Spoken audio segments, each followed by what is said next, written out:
Ya bafowethu, ya hulumeni kunjani? Uyaphila somaqhinga. Ngikhumbula mina kuzinsuku zokugcoshwa kwesilo, uhulumeni engapheli endlunkulu ngene ephuma njengenayiti. Ya ikhipha izincwadi lapha iy'tetimende laphana e-right ne-wrong ne-wrong ne-right, kwehliwa kwenyuka phansi phezulu. Uyabona-ke manje sifike la engithanda khona.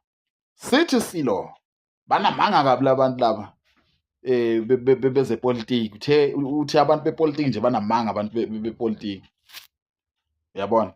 Uzonda izenzo zabo namanga, bahamba bekhuluma amanga bethembisa abantu into ey'ngekho. Yena nje akahambisani nohulumeni. Hawu,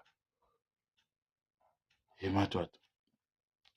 Kanjalo nje, angithi manje lapha wena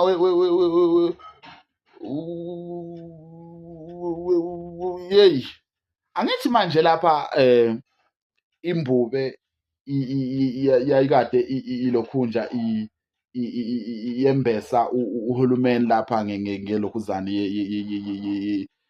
sekwenze njani-ke manje? Yini-ke manje? Sekushintshephi-ke manje? Uthini ngalento ayembatha uhulumeni in front of phambi kwabantu? Uhulumeni wayembathiswa ngembatho elikhulu kabi lapha elibizayo elapha kwaZulu, ehamba ngayo ipolitiki. Namhlanje kuthiwa akasafuneki uhulumeni. Hulumeni, uyabona kodwa ukuthi wena awukho ngaphezu kwamakhosi. Kuyavela yini lokho ukuthi wena hulumeni awukho ngaphezu kwamakhosi? Ubani wathi uphatha amakhosi kanti? Ubani wathi uhulumeni kumele akhiphe incwadi egunyaza ukugcotshwa kwenkosi?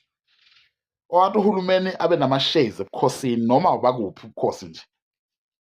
Ubani ubukhosi kanti buneminyaka emingaki ubukhosi?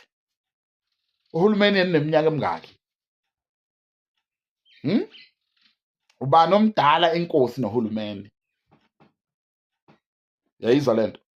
Inkosi kufika kanjani ukuthi inkosi bese sihlalweni?